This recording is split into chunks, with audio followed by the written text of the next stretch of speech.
Herkese merhaba. Ormer Soru Cevabın bir diğer bölümüyle karşınızdayız. Bugün konumuz Filistin ve konuk olarak Orta Doğu Enstitüsü'nün Filistin konusunda önemli araştırmaları olan uzmanlarından Fatma Zehra Toçoğlu yanımda. Hoş geldiniz hocam. Hoş bulduk hocam. Bugün kendisiyle Filistin'deki son durumu, İsrail'in işgal planını ve daha geniş anlamda bölgeyi bekleyen, geleceği, Filistin'i bekleyenleri ve tabii ki mevcut durumu konuşacağız. Ben hemen sorularıma geçmek istiyorum. Öncelikle bize Gazze'deki son durum hakkında bilgi verebilir misiniz? Tabii hocam. Şimdi Gazze dediğimiz alan 365 kilometre karelik bir alandan oluşuyor aslında. Yaklaşık saldırıları öncesi de 2 milyon 300 bin kişinin yaşadığı bir bölge.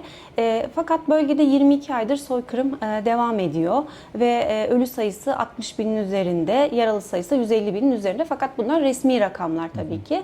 Aslında enkazların altında kalan insanlar da var. Yani bu sayı muhtemelen saldırılar bittiğinde değişecektir. Şimdi Gazze dediğimiz kısım aslında 5 idari bölgeden oluşuyor.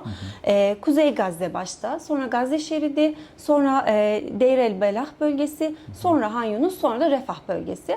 Aslında hani biz bunları bu 5 idari bölgeden bu şekilde bahsediyoruz ama saldırılar öncesinde böyle bir ayrım yoktu aslında Gazze'liler arasında. Yani mahalleler iç içe girmiş, idari bir ayrım söz konusu değildi. Evet. Bu ayrımı neden bugün konuşuyoruz? Çünkü bu ayrımı bize İsrail sayesinde biz bu ayrımı konuşmaya başladık. Bölgeler arasında yeni hatlar oluşturmaya başladı İsrail ve kendi güçleri tarafından kontrol ettiği alanlara da bu yeni eksenlerde de koridorlar oluşturmaya başladı. Ve idari birimleri de koridorlar oluşturarak birbirinden ayırmış oldu. Yani aslında şu an mevcut durumda herhangi bir Gazze vatandaşının güney kısmından kuzeye, kuzey kısmından güneye geçmesi çok mümkün değil. Yani bunun için ne bir yan yol ne bir ara hat herhangi bir şey de yok. Çünkü İsrail buralara koridorlar oluşturdu ve bu koridorların kontrolünü de kendi idaresinde tutuyor. Bizim aslında Gazze dediğimiz bölge yani kuzeyinden güneyine kadar yani Beyt Hanun şehrinden Refah'a kadar düşündüğümüz alan 41 kilometrelik bir alan. Yani bu mesafede bir saatte alabileceğimiz Çok küçük bir alan. evet bir yol aslında. Fakat şu an Gazze'nin %86'sı işgal edilmiş durumda ve %80'i de yıkılmış durumda. Şimdi bu kentler, bu 5 idareden bahsettiğimiz kentlerin nüfusları da aslında işte Kuzey Gazze'ninki 440 bindi, Han Yunus'unki 430 bindi. Mesela Han Yunus'un nüfusu şu an 620 binlere ulaştı. Çünkü bu kuzeyden güneye iteleme dediğimiz o zorla göçe yönlendirme politikasından sebep insanlar bu tarafta nüfus yoğunluğu oluşturmaya başladı. Bölgedeki durumdan birisi de Refah kapısının 2 Mart'tan beri kapalı kalması. Zaten bir Beyt Hanun'da Erez kapısı dedikleri Beyt Hanun kapısı var. Bir de Refah kapısı vardı, Mısır'a açılan kapı. Bu kapı da Mart ayından beri kapalı ve yardımlar Mart ayından beri de durdurulmuş durumda. Yani aslında Gazze'deki durumu şöyle de söyleyebiliriz. Yani kuzeyi tamamen yok edilmiş, dümdüz edilmiş bir durum içerisinde. Gazze'de 4 tane yardım merkezi var şu an bulunan. Bu merkezlerde Gazze'nin güneyinde açılmış durumda. Ve bu yardım merkezlerinin denetimi de İsrail askerlerinin kontrolü altında. Daha öncesinde aslında 7 Ekim'den sonra yaklaşık bu Mart ayına kadar çeşitli noktalarda irili ufaklı yani küçüklü büyüklü 400 tane yardım noktasının olduğu söyleniyor. Fakat son durumda Mart ayından itibaren sadece 4 noktaya düşürdü İsrail bu yardım noktalarını ve bütün kontrolleri de işte sözleşmeli Amerika'dan gelen askerlerle birlikte yürütüyorlar. İnsanlar buradaki yardım noktalarının hepsi güneyde toplandığı için bu yardım noktalarına ulaşmak için yaklaşık 7-8 kilometre yol yapmak zorunda kalıyorlar. Yani görüntüleri hepimiz görüyoruz. Evet, çıplak ayak, üzerlerinde hiçbir şey yok ve insanlar bu 7-8 kilometre yolu yürüyerek yardım noktalarına ulaşıyorlar. Maalesef bazen ulaştıklarında yardım noktaları kapanmış oluyor ve o gün herhangi bir gıda ya da yemeğe erişimleri söz konusu olmuyor. Ve yine bildiğiniz üzere bu yardım yollarına giderken İsrail askerlerinin hedeflerine de maruz kalıyor bu insanlar. Maalesef ki hatta raporlarda yer alıyor. Bu yardım alma yolunda yaklaşık 1000'in üzerinde insan öldürülmüş. İsrail askerleri sniperların hedefine girmiş maalesef. Son noktada açlıktan ölen 300'ün üstünde insan var ve bunların yarısı da çocuklardan oluşuyor maalesef. Ve yani son durumda baktığımızda günde 600 yardım tırının, konvoy tırının bölgeye girmesi gerekirken bazı günler sadece 18 yardım tırının girişine izin veriliyor. Ve bildiğiniz üzere yardımlar havadan dağıtım şeklinde yapılıyor. Bu yardım dağıtım modeli de aslında buradaki istikrarsızlığı besleyen bir durum. Çünkü Gazze'lilerin insanlık onurunu zedeleyen bir durum içerisinde bırakıyor insanları. Yani şöyle düşünün, havadan un çuvalları atılıyor ve bunlar yerde patlıyor. İnsanlar kumların içerisinden eleyerek unlara ulaşmaya çalışıyorlar. Aslında kapıdan girmeyi bekleyen çok sayıda yardım konvoyu var. Yani çok fazla tır var, kamyon var. Fakat bunların hiçbirinin girişine şu an izin verilmiyor. Ve yani havadan atarak aslında Filistinlileri aşağılayarak, bir anlamda da dünyaya gösteri yaparak, bir tiyatro oynayarak sadece havadan yardımların girişine izin veriliyor. Yakın zamanda da geçtiğimiz haftalarda uluslararası gazeteciler yardım uçaklarına eşlik etmişlerdi havadan. Fakat onlarla bir sözleşme imzalandı, herhangi bir görüntü alınması, yani herhangi bir karenin sızdırılmaması konusunda çok tembihlenmişlerdi bunlar. Ve daha sonra verdikleri röportajlarda hani gördüklerinin karşısında dehşete düştüklerini anlattılar ama herhangi bir kareyi kamuoyuyla paylaşamadılar maalesef ki. Yani bu havadan yardım yolu da İsrail'in aslında bölgedeki felaketi gizleme stratejilerinden birisini oluşturuyor diyebiliriz. Evet. Yani şöyle de bir şeyden bahsedebiliriz aslında. 3 hava yardım operasyonu toplamı sadece aslında 2 tır dolusu insani yardıma eşdeğer. Ve yani hani bu matematikle de ne kadar az yardımın içeriye girdiğini söyleyebiliriz aslında. Bu yardımlar aynı zamanda İsrail'in kırmızı bölge ilan ettiği, yani o alanlara düşüyor ve burada zaten kırmızı bölge ilan edilmiş, çatışmalar devam ediyor. İnsanların hayati riskleri de söz konusu buradaki yardımları alırken. Yani aslında son noktada bu yardımlar Gazze şeridindeki açlığa çare olmuyor. Yani tek belki fark yaratacak şey karayolu üzerinden bu konvoyların girişine izin verilmesi. Evet, teşekkür ederim hocam. Şimdi ikinci soruya geçeceğiz. Birleşmiş Milletler'in desteklediği Entegre Gıda Güvenliği Aşama Sınıflandırması IPC'nin son raporuna göre Gazze'deki durum, Gazze'deki kıtlığın seviyesi 5. seviye olarak bilinen bir felaket seviyesine ulaştı ve bunun kanıtlarla doğrulandığını söylüyor IPC. Bu konuda ne söylemek istersiniz? Evet hocam, hani bu rapor 5. seviyede kıtlıktan bahsetti. İlk şunu söyleyebilirim, yani Gazze'de ilk defa bir kıtlık ilanı, resmi olarak bir kıtlık ilanı edilmiş oldu. Bu raporda az evvel bahsettiğimiz o 5 idari bölgenin Kuzey Gazze ve Gazze şehrini kapsıyor bu 5. seviyedeki kıtlık. Ama yakın zamanda aslında Deir el-Belah ve Han Yunus bölgelerinde de Eylül ayı içerisinde 5. seviyeye ulaşacağı raporda yer alıyor. Genel anlamda da aslında bölgenin birçok noktasında 4. ve 3. seviyede kıtlık alarmı verildi. Bu aslında IPC bu noktada şunu da söyledi. Yani zamana karşı yarışıyoruz biz. Bir an önce, yani ne şekilde olursa olsun bir an önce bu kıtlığın durdurulması gerekiyor çağrısında bulundu. Hatta Birleşmiş Milletler Genel Sekreteri bu konuda bir açıklama yaptı ve bu da hani artık yeni belki konuşulan bir şeydir. İnsan eliyle yaratılmış bir felaketten bahsediliyor. Yani bunun insanlığın bir başarısızlığı olduğunu da dile getirdiler. Aslında kıtlık sadece gıda ile ilgili değil, yani hayatta kalmak için gerekli sistemlerin baştan çökertilmesiyle ilgili bir durumu da karşımıza çıkartıyor. Yani insanlar açlıktan ölüyor, çocuklar açlıktan ölüyor. Yani kirli su var, gıda yetersizliği var, beslenme sorunu var ve yani sağlık hizmetlerinin çöküşü söz konusu, çünkü hastanelerin malum bildiğiniz üzere bombalanması. Yani bu aslında bu Gazze'deki kıtlık tamamen İsrail'in gıda ve hayati yardımlar üzerindeki ablukasından da kaynaklanıyor diyebiliriz. Biz yani bu noktada ne yapılır bilmiyorum ama hani kitlesel bir açlıktan bahsediyoruz biz artık. O zaman kolektif bir harekete geçilmesi gerekiyor. Evet. Yani kamuoyu vicdanını yatıştıran sembolik söylemlerin dışında bir an önce kolektif eylemlerin hayata geçmesi gerekiyor. Evet, teşekkür ederim. Üçüncü soruya geçmek istiyorum. İsrail'in Gazze şeridini işgal kararı aldığından bahsediliyor.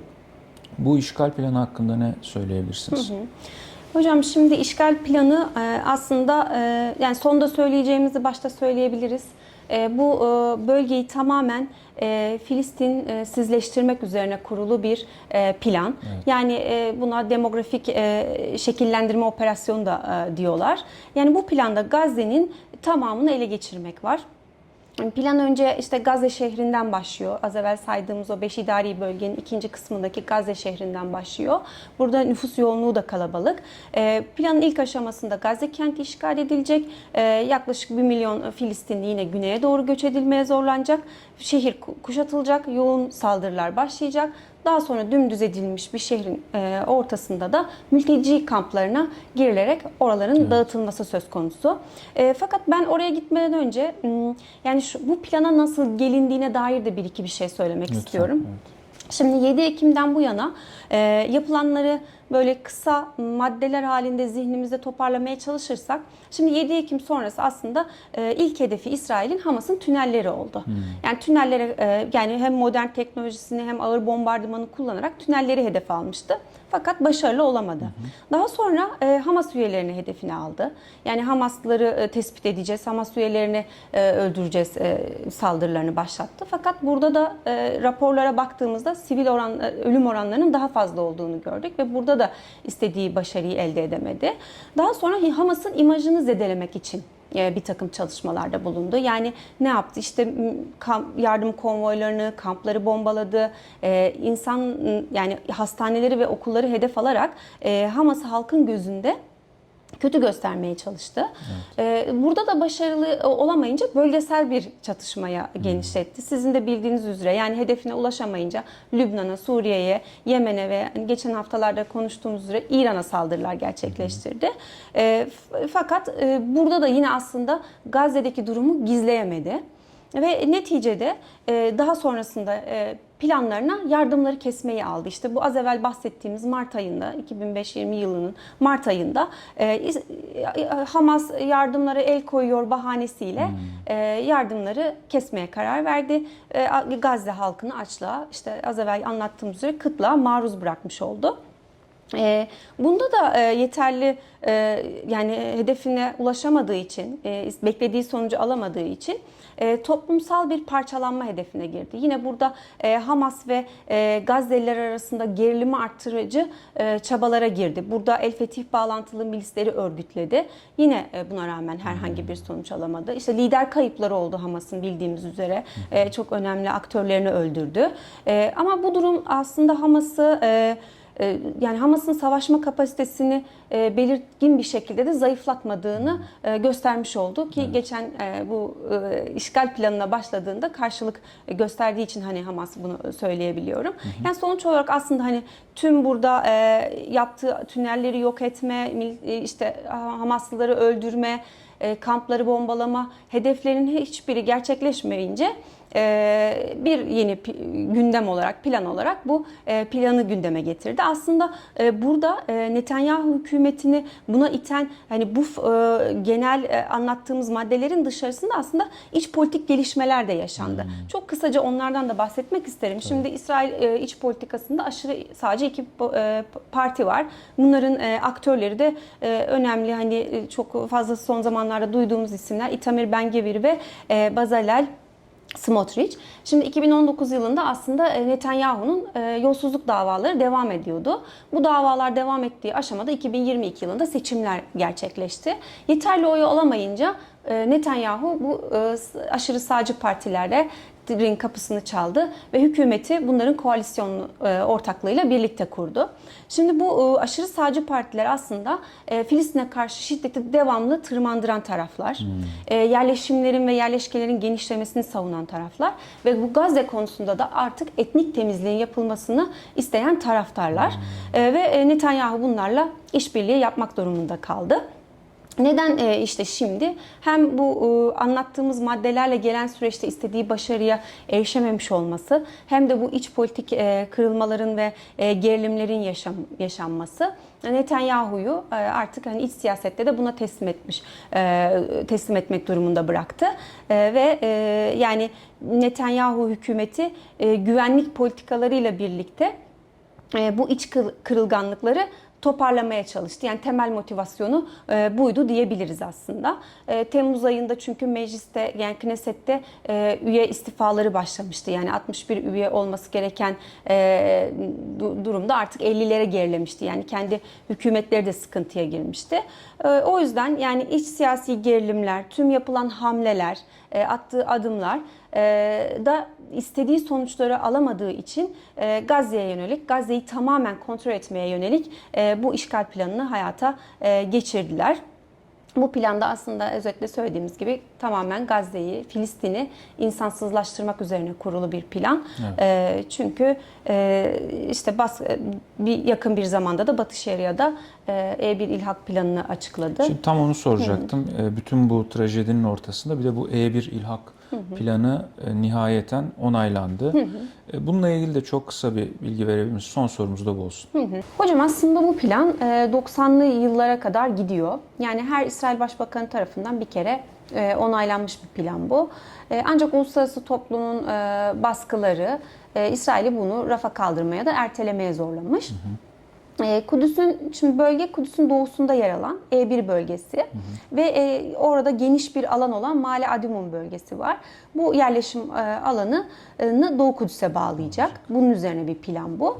Bu proje aslında Doğu Kudüs'te Batı Şeria'dan ayıran stratejik bir planı kapsıyor. İsrail buraya yeni yerleşim yerleri inşa edecek. Amaç da aslında bölgedeki diğer yerleşimcileri Kudüs'le birleştirmek ve Ramallah'la Beytüllahim kentlerini de birbirinden tamamen ayırmayı istiyor. Bu bölgede yaklaşık 7.000 Filistinli yaşıyor ve bunları da göçe zorluyor. Ve bu plan gerçekleşirse son noktada Batı Şeria, Kuzey ve Güney olarak ikiye ayrılmak durumunda kalacak. Evet. Çok teşekkür ederim hocam. Ağzınıza sağlık. Gayet bilgilendirici bir yayın oldu diyelim. Ormer Soru Cevabın bu bölümünde çok değerli Filistin araştırmacısı Fatma Zehra Toçoğlu ile birlikteydik ve Filistin'de, Gazze'de hususen son gelişmeleri, İsrail'in planlarını ele aldık. Umarız Gazze'deki bu dram bir an önce sona erer. İnşallah İsrail'de bütün bu suçlarının cezasını çeker diyelim. Bir sonraki Ormer Soru Cevap'ta görüşmek üzere. İzlediğiniz için teşekkür ederiz.